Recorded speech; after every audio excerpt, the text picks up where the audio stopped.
Good afternoon. Welcome to JoyNews Today. We're coming to you live from our studios in Kokomlemle. We're on DTT because we're free to on DSTV channel 421 and GoTV channel 125. We are your home of independent, fearless and credible journalism. Coming up this afternoon, Nana Pierre Mensah, also known as Nam1, in court this afternoon.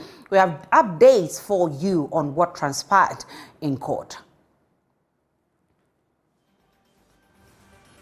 Also this afternoon, Special Prosecutor unearthed suspicious transactions in bank accounts belonging to Cecilia Dapaah as he discovers the former sanitation minister's accounts continue to receive funds from her dead brother's account. We have exclusive details of the Special Prosecutor's latest efforts to freeze suspected tainted properties of Cecilia Dapaah, revealing the former minister was making millions through companies belonging to her but registered with aliases. More as the Special Prosecutor insists, Madam Cecilia Dapaah has not been able to prove the source of her wealth. Plus, EC boss Jane Mensah says Commission's decision to increase registration centers in Tamale demonstrates its commitment to register all eligible voters. We immediately increased the number of registration stations from 2 to 3, and in some cases 4. We have heard of allegations from various quarters that the Commission is disenfranchising eligible voters. This is false. It is important to note that this will not be the only registration exercise before the 2024 election. We plan to institute continuous registration in all our district offices nationwide in 2020 for a considerable length of time. We have more as Jane Mensah chides Parliament for contributing to the current chaos by its failure to let the Commission's proposed CI pass. We'll be telling you more about whether Parliament will allow the CI to pass when it resumes in October. My name is Aisha Ibrahim. We're also live on Facebook, YouTube, Instagram, and Twitter at JoyNews on TV. My personal handle is at Benana Aisha. Please stay for details.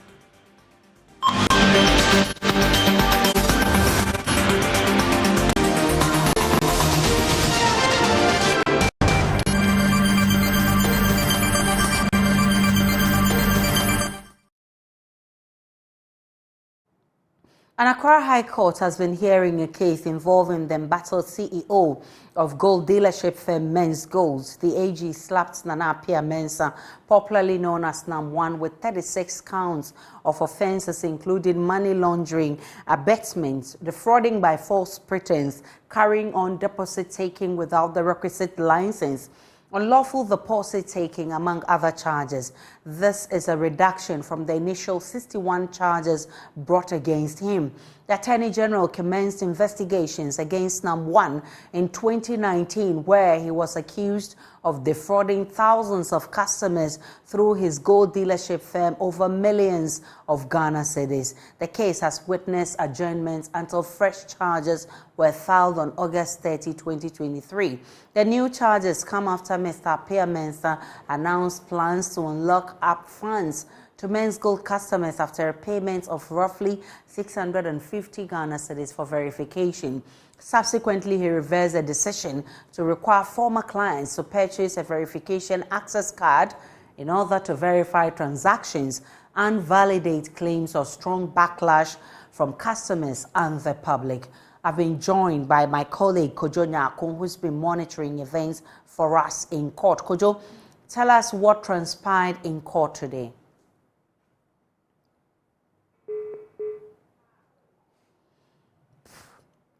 We lost Kojo Nyakon there. He's a man monitoring the proceedings in court involving Nam1. We'll try and get him back for some updates on the NAM1 case. But as we wait for him, let's talk about Professor of Finance at the University of Ghana, Professor Bokpin, who's lashed out at government over its reluctance to cut down on expenditure, even in the face of severe economic crisis. The conversation has come up again after the Finance Ministry extended an invitation to bondholders who did not partake in the previous domestic debt exchange program to submit their bonds by Friday for another round of restructuring. Government is targeting a total of 12.9 billion cedis in this restructuring window. Speaking on PM Express last night, Professor Bokpin expressed concern over the government's bloated expenditure. You know, government is still spending as though there is no debt crisis. Okay, government is still living a lifestyle that suggests that it's harvest time. If you look at our approach towards our elections and all of that, it tells you that really, you know, this approach of royals versus subjects being creditors, can be treated anyhow, anyway, and all of that, I think it's not good for nation building. It's not good for building your own financial markets. And because, see, if you look at the approach government is adopting, I mean, clearly, I mean, there's very less value actually placed on consultation and recognizing creditors as important stakeholders in all of this. And therefore, it didn't matter much if government didn't even consult those people before even coming out with this reopening and all of that, when they had been exempted and all of that. One would have thought that after such a painful process, would be moving quite quickly to bring a closure to this whole domestic debt exchange so that the country can build forward better and inclusively, right? Because you need to generate trust, okay, in your financial system. And so it's a bit concerning the way we are going. Professor Bokpin also noted that the lack of consolidated funds by the various bondholder groups to undertake a comprehensive negotiation is the reason the bondholders are unable to reach better terms with government. That even with the configuration, Evans, you realize that we had to use Bank of Ghana's balance sheet as a balancing item so that we could make much progress towards the goal. Because at the end of the day, all of these things is geared towards a certain end game, right? 2028, bring your debt to a more sustainable level. So the fiscal sustainability pathway had to be very clear. All right. So put all this in together. Then you see, Evans, that the motive for the domestic debt exchange also was to introduce a new yield curve of below 15%. Under normal circumstances, that is only possible when certain conditions are present. Inflation was very high, right? And then the currency wasn't stable. So you realize that the new yield curve government was trying to introduce, which would have moderated our interest cost, because the yield curve failed. So we practically abandoned that, because so you see that right after the first round of the domestic debt exchange, government tries to force down the treasury bill rate. It was essentially dragging it down to align it to the new yield curve. Now, but because of where inflation was, and also because of the fiscal gap, that didn't work. So now you see that the savings that government had made with whatever restructuring that we had done, when you do the analysis, you see that even the rising treasury bill cost is almost offsetting that. We are almost getting to the point of zero-sum game, right? So if you put all these things together, it tells you that even though government made some progress, government didn't get exactly what they wanted. Now, so if there's any opportunity, right, if there's any opportunity through administrative reopening for government to see if they could rope in those who didn't tender, government will grab that with both hands. But let me come here before I end my first submission. We are in this situation also because domestic bondholders failed themselves. Why am I saying so? It would have been better, and we have said this much earlier, form a domestic creditor committee. Then you are able to look at all these things holistically. both from the fiscal side, from structural adjustment, structural reform, what savings can be made, and then also from debt restructuring. So in the case of Ghana, everybody went in solely to protect themselves and to see what they could get. And at the end, through divide and rule and all of that, this is what has brought us. But Chief Executive of the Ghana Association of Banks, John Ewa, explains why. I can tell you efforts were made in that direction. The unfortunate thing is that for a creditor forum to be successful, you must align interest. Interest must be aligned. We had an unfortunate situation where, as banks, we knew what was at stake, particularly at that time when the negotiations started and the discussions that we had and the kind of gap that had been opened up to us, the information that we did not know before. And therefore, we decided that in order to help in the solution side of things, we would rather work with government to have a deal that perhaps is not too good for us, but that saves the country as well. So it was a problem of alignment of objectives. We had a group that said we want to be completely exempt. And then we had a group that said, okay, we know there's a problem, and we are a significant holder. If we on radio also saying we want to be exempt, we know that clearly we want to work with government to have a solution that, in our words, works for the country. It was difficult coming together when our interests were a bit divergent at some point. Of course, nobody takes delight in taking a cut on interest from 27% to 9% on average. But these were critical moments, and there were a lot of moving parts. That is why we had that semblance of groupings instead of a main creditor forum to address the issues that we had at hand. So why does our debt restructuring seem never unending? Isaac Kofi Ajay is with our research desk. He joins me with more. Kofi, tell me how many of these restructurings we've done so far. Well, Aisha, the Finance Ministry calls this current debt restructuring DDEP reopening. But per our checks and what we know, this will be the third exchange program. We know the first one ended February this year.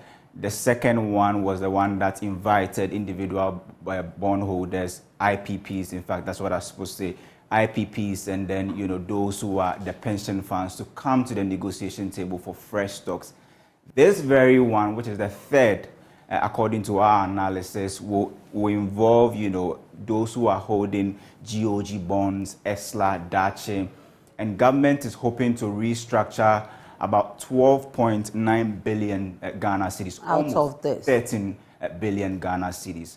But what we know is that the reason why government is at this point is because of the decision they took when they did the first domestic debt restructuring, where they had to revise the initial target from that 137 billion Ghana cedis to 97.7 billion cedis. And as a result of doing that, if you can put this on the screen, they ended up losing about 40 billion Ghana cedis because they allowed people to convert their bonds to, how do you call it, T-bills. Some of them were also given some sort of exemption. But the IMF, they have a very, you know, interesting position on this DDEP. And according to the IMF, if you are conducting DDEP, there are steps that you must follow.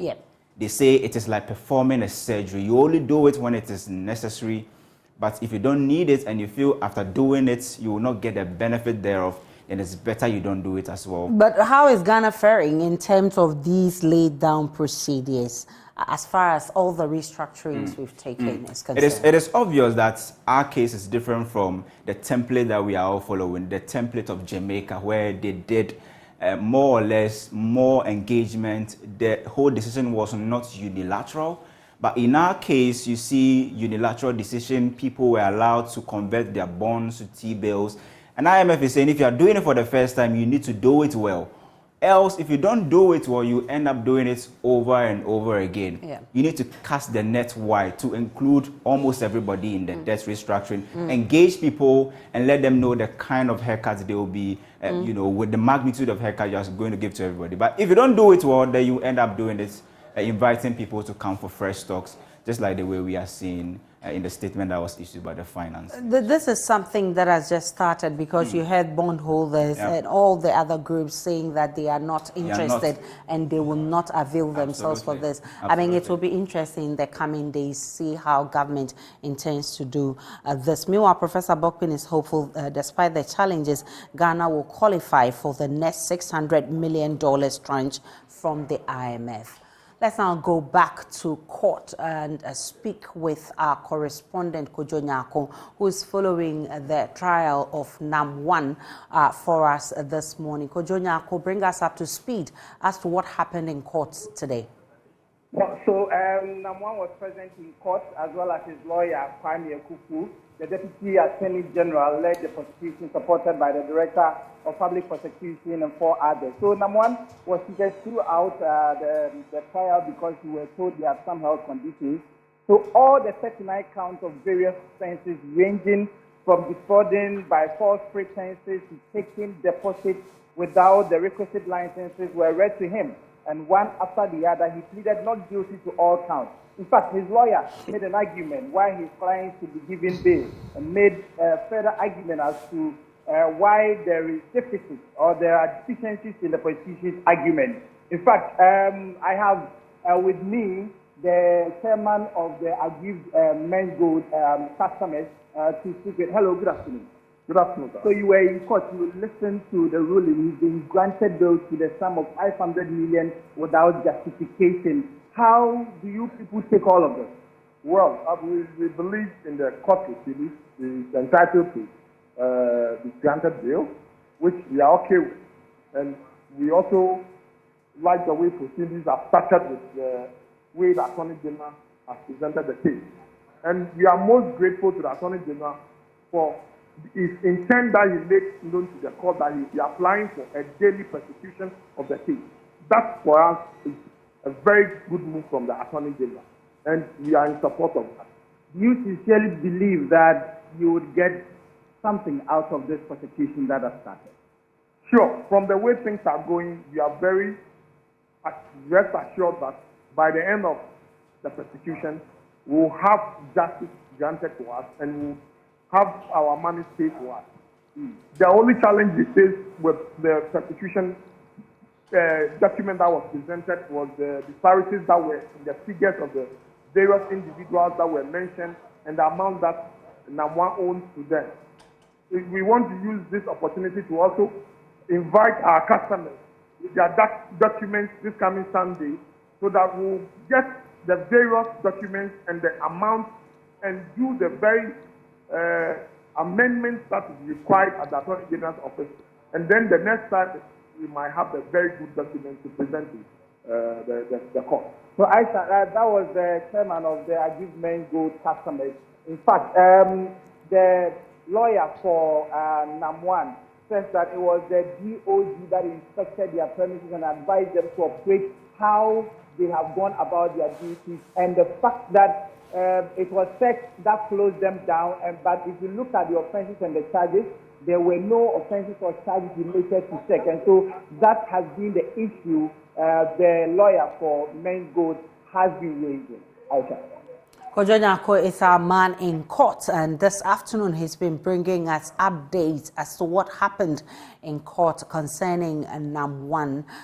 The Nam 1 trial. Now also this afternoon there are fresh damning allegations by the special prosecutor against former Sanitation Minister Cecilia Dapaah as the OSP goes on the offensive in the latest attempt to confirm the seizure of suspected tainted properties belonging to Madam Dapaah. Listeners may recall the OSP seized millions of cash from the former minister and ordered the freezing of some bank accounts which had transactions of over 40 million cedis in total.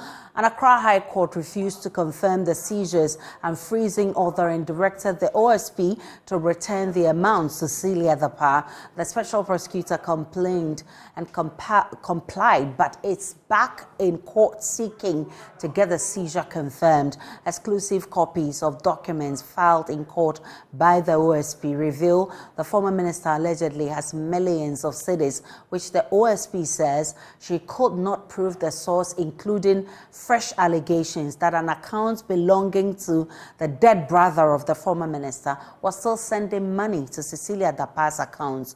Kwekwa Asante of our Legal Affairs Desk joins me in studio, joins me via Zoom with more as we learn more of this latest efforts of the special prosecutor. Kweku, tell us about this alarming claim that the dead brother of Cecilia Dapaah was still sending money to her.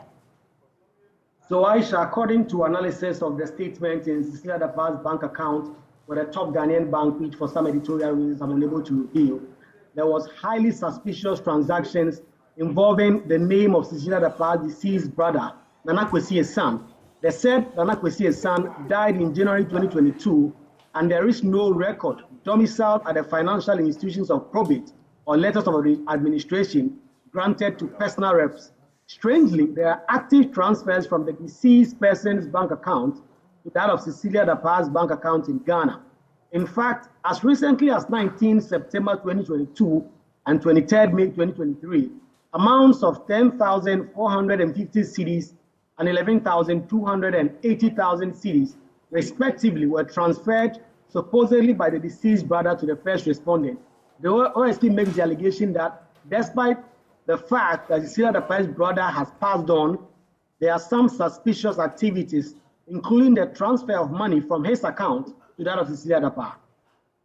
So the special prosecutor also alleges in his filings that Cecilia Dapaah claimed to have businesses making her all those monies, but the businesses were not registered in her name. Yes, Cecilia Dapaah had claimed that she owned an undisclosed and unidentifiable part of 2,860,000 cedis retrieved from her residence in Abilenkwi. She claimed that some of the money was received as certain allowances and revenue from a cosmetic business which he registered under the name Demacare Cosmetics as a sole proprietor.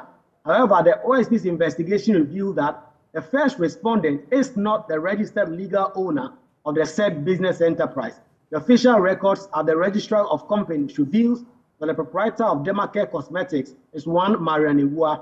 Further investigation by the OSP revealed the existence of another business entity with the name Demacare Enterprise registered with the postal address of Cecilia Dapaah.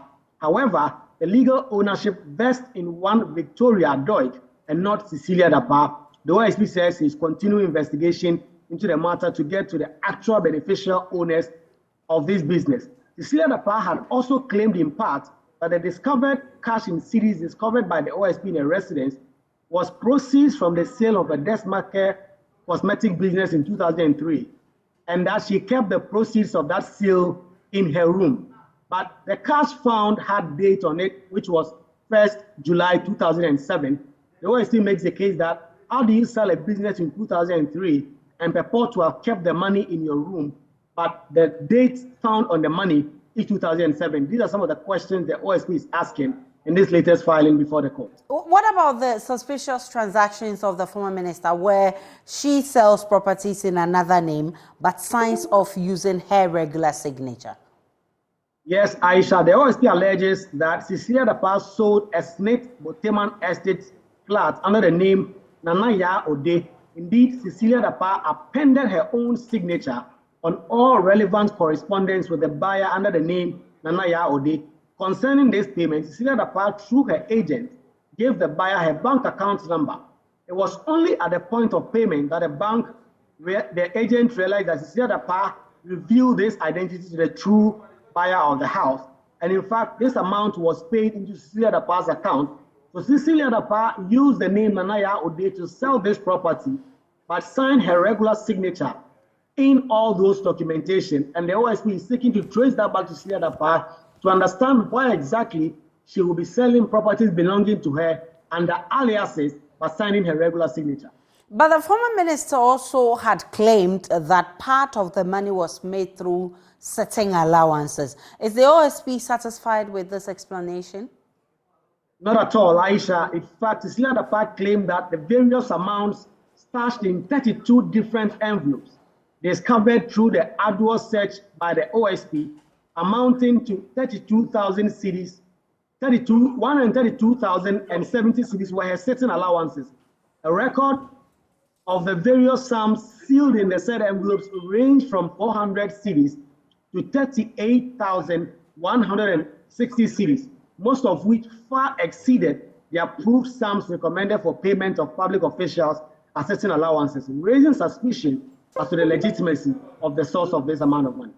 Kwekwa Sante is with our legal affairs desk, bringing us details of the statement issued by the OSP in the fresh accusation of former Sanitation Minister Cecilia Dapaah. Let's get on to other stories. Pressure group Fix the Country movement has announced plans to picket the Jubilee House on convener for the Fix the Country movement, Oliver Bakavomawa, is actually calling on Ghanaians to join in the upcoming Julobi demonstration and picketing at the Jubilee House starting this Thursday. In a press conference this morning, Mr. Vomawa said the deteriorating conditions in the country and the unresponsiveness of the government to previous concerns have made it necessary to organize this demonstration. He emphasized that it was necessary for Ghanaians of all stripes to mobilize collectively in order to bring about change and demonstrate that it was possible to use constitutional means to hold the government accountable for its actions. All right, so we've been joined by Eche Sikanko, who is there for us. What more can you report from this press conference, Eche?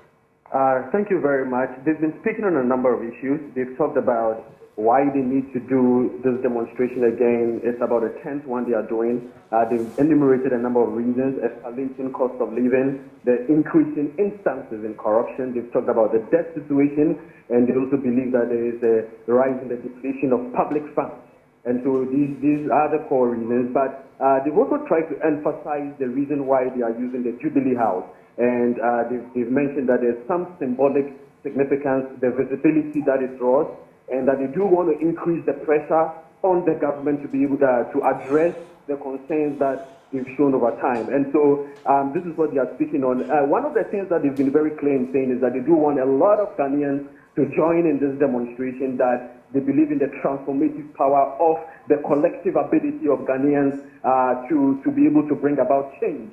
And if you look at it within the context of what is happening within the sub-region, they've said that this would show that Ghana's democracy is thriving, that it is possible to organize a very peaceful resistance to the government in order to bring about constitutional change.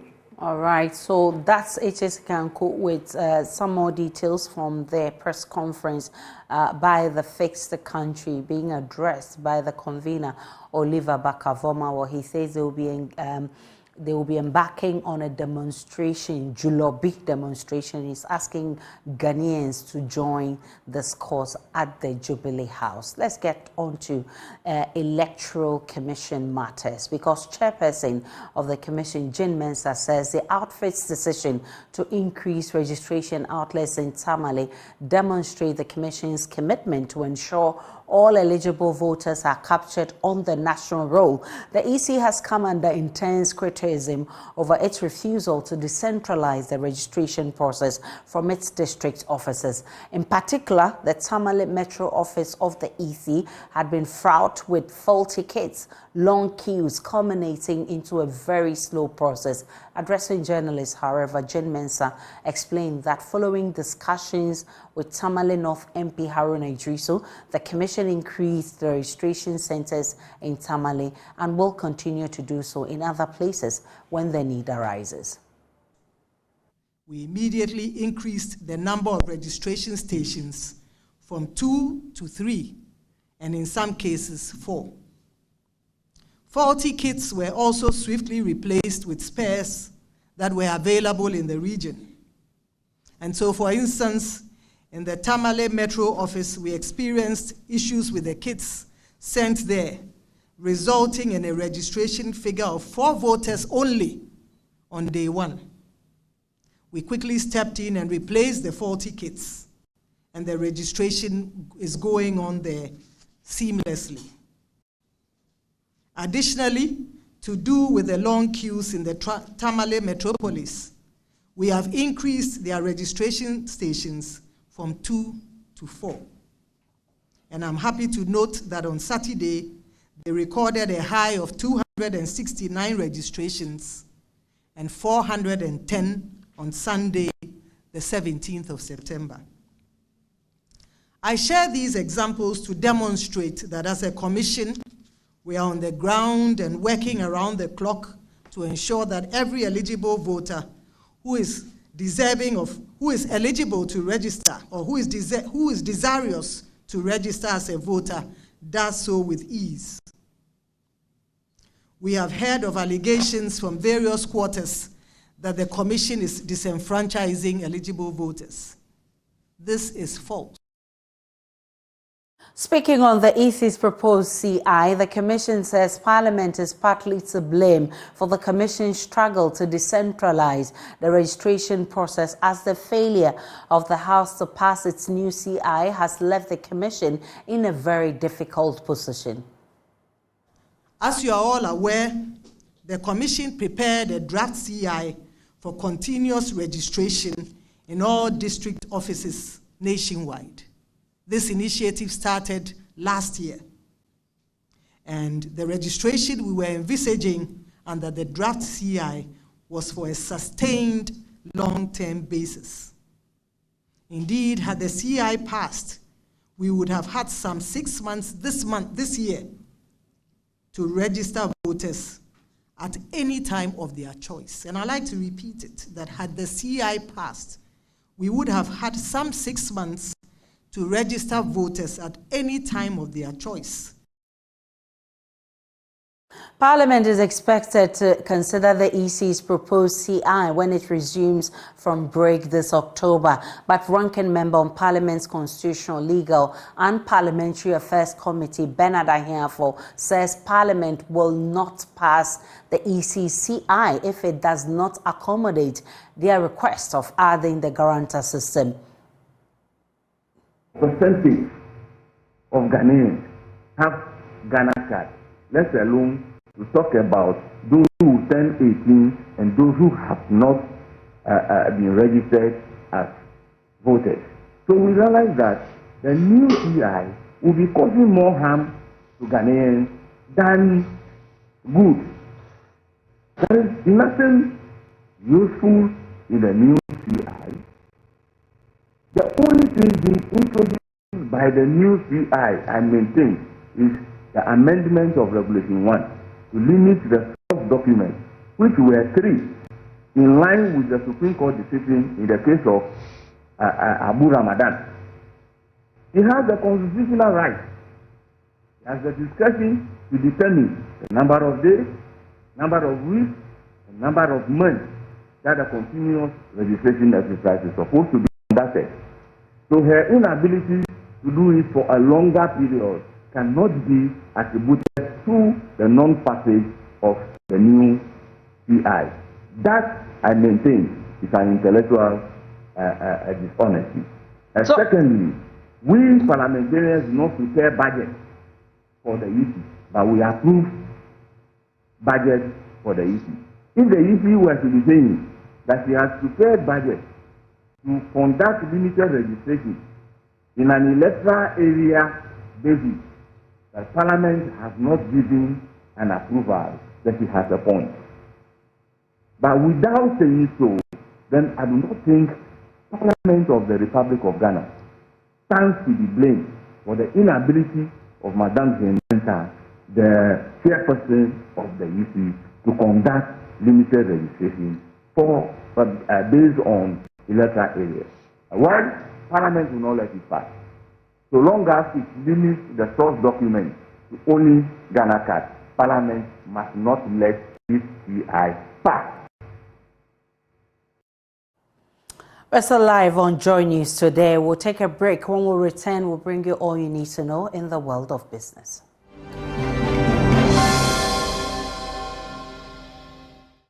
Hi, good afternoon. Welcome to the business segment on JoyNews Today with me, Pius Kojo Baka. Economist Dr. Ishmael Yamson has criticized the government for ignoring all the signs showing that the economy was collapsing in 2022. According to him, government was aware of the dire consequences that overborrowing could have on the economy. He advised government must take prudent steps to bring the economy to full recovery. He was speaking at a public lecture to to mark the 5th anniversary of Academic City University College.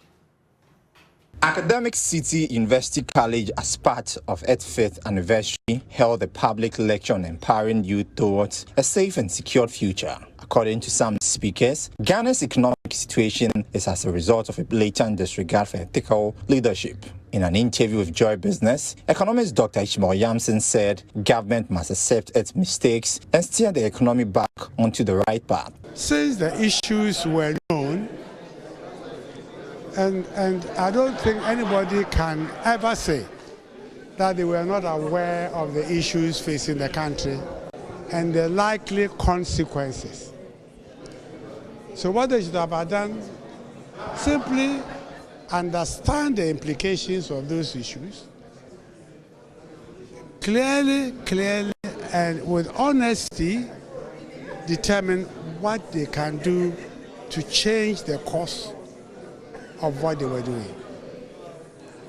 I think the biggest risk was that they refused to accept that things were not going in the right direction, even when the signs were all over the place. So that is what I think that we should do differently going forward. You must be honest enough to accept, because we are human beings. We can make mistakes, things can go wrong. Important thing is, when you make a mistake, you accept it, you change it, and you move on. The danger is when you refuse even to accept that there is a risk. Then you will refuse to do something about it. And the consequences can be dire, whether you are an individual, a country, or an institution. President at Academic City University College, Professor Fred McBagon-Lurie, on this part indicated that his outfit is committed to nurturing leaders that would help solve complex societal issues. Academic City has taken the lead in transforming tertiary education in Ghana and beyond by embracing a STEM-focused curriculum, cultivating an entrepreneurial spirit among its students. The institution is engaging and equipping the next generation with tools they need to address the complex challenges and to drive innovation across various sectors. The topic for this public lecture could not be more appropriate: empowering the youth for the future. The role of education in preparing our youth to navigate the complexities of the future cannot be exaggerated in a world characterized by rapid change and unprecedented challenges. In these difficult and challenging economic times and uncertainties in our sub-region, the need for a redirection cannot be overemphasized. Dr. Ishmael Yamson received an honorary leadership award for fostering collaboration between the public and private sector to contribute to economic growth. Jersey area Magbako's report for Joy Business. Some operators in the car rental businesses are bemoaning lack of regulatory framework within the industry. The players explain that the sector lacks adequate data to drive effective policies. Founder of Wupeka Ghana, Yusuf Seidu, called on the association to implement policies capable of driving positive growth. The global car rental market is expected to register a compound annual growth rate of 7.5% during the forecast period from 2019 to 2024. But in Ghana, there are a lot of issues confronting the sector, ranging from increased operational costs, which have hindered the growth of the market, as consumers deter from the option of choosing luxury cars and end up for more economic and cost-effective cars. I think one of the biggest concerns in the industry is the lack of data. The lack of data about the industry. There isn't enough data available to actually understand the amount of opportunity in Ghana. And that is one of the gaps that Wupeka is actually looking to bridge. In addition to that, the lack of an online presence for a lot of the small to medium scale car rental businesses that you see when you're driving on the streets. You always see their cars parked along the streets. They have no way of getting any type of reach to potential customers through online platforms. A boost in tourism sector is one key market trend that may contribute to the growth of this sector. And these players are expecting a positive outlook for the subsequent years. For Joy Business, James Ishen. And that's it for business. I am Pius Kojo Baka. Sports is next.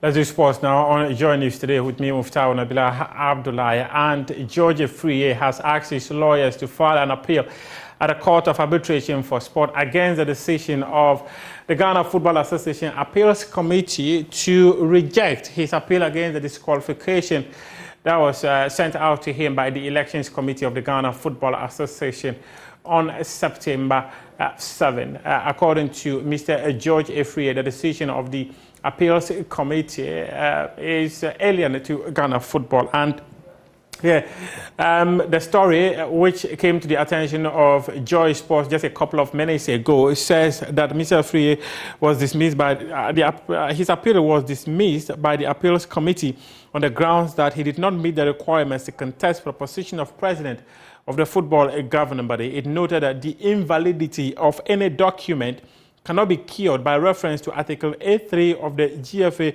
elections regulations. And indeed, if Mr. George Kwesi Afriyie had submitted invalid tax clearance certificate or invalid police clearance certificate, it would have made his nomination invalid. And this one was in reference to Mr. Afriyie's appeal, which claimed that the Elections Committee misdirected itself on the law of requirements to contest for the GFA presidency and also misapplied Article 8.3 of the GFA regulations on elections and Article 13.2J of the GFA Statutes 2019, so describing his disqualification as erroneous. What Joy Sports has also picked up is that there is a possibility that Mr. Afriyie and his team would be heading to an Accra High Court to secure an injunction on the GFA elections until such a time the case is fully heard from the Court of Arbitration for Sport. Now let's hear from Mr. George Afriyie, who says that Ghana football in the next 4 years under the leadership of Kurt Okreku will collapse. I think that our league needs credibility.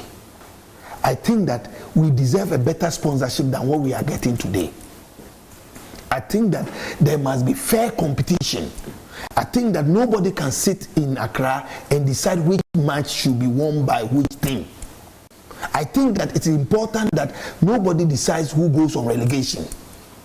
These things I hear from club owners. I think that when a player is qualified and called into the national team, one team must not go behind and say that sell them to us, or else the player will be dropped from the national team. These are the things that is happening in our football, and these are not my words. You are just level allegations. It is not allegation. We have just refused. When Yabua Tinjan spoke on air, you say you didn't hear. So why are you saying it's an allegation? Am I the one who say it? You've heard the things that club owners continuously have come to say on air. And you say you don't care? How have you gone behind the scenes to investigate to find out yourself? These are very important. If we continue like this, I can assure you and I can bet you, there will not be growth. There will not be growth. 4 years down the line, what we are saying today, cut and keep the videos. 4 years, you and I will come and meet here and we'll be talking about the same thing. So if Okreku is re-elected, you think that Ghana football will crumble? Is that what you're saying? We are in debt. If we continue, if our football continues under Okreku and this, trust me. And that's your sports for now. We do have more sports stories on my joyonline.com. And also at 2 p.m., when my colleague Nathan Ato comes your way, we'll be speaking to the lawyer of Mr. George Afriyie as they prepare documents to go to the Court of Arbitration for Sport and also at the Accra High Court to put an injunction on the GFA elections. Up next is World News.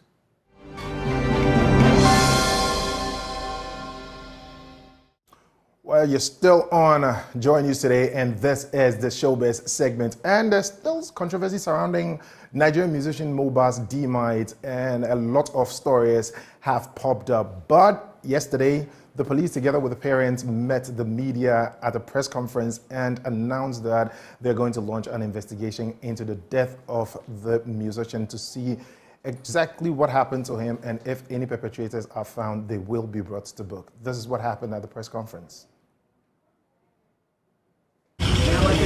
All facts, including videos, including personalities that have been mentioned, including those not even mentioned as, but we do know from our homicide investigation experience will be vital to get into it. So I don't want to reduce it to a specific name at this moment.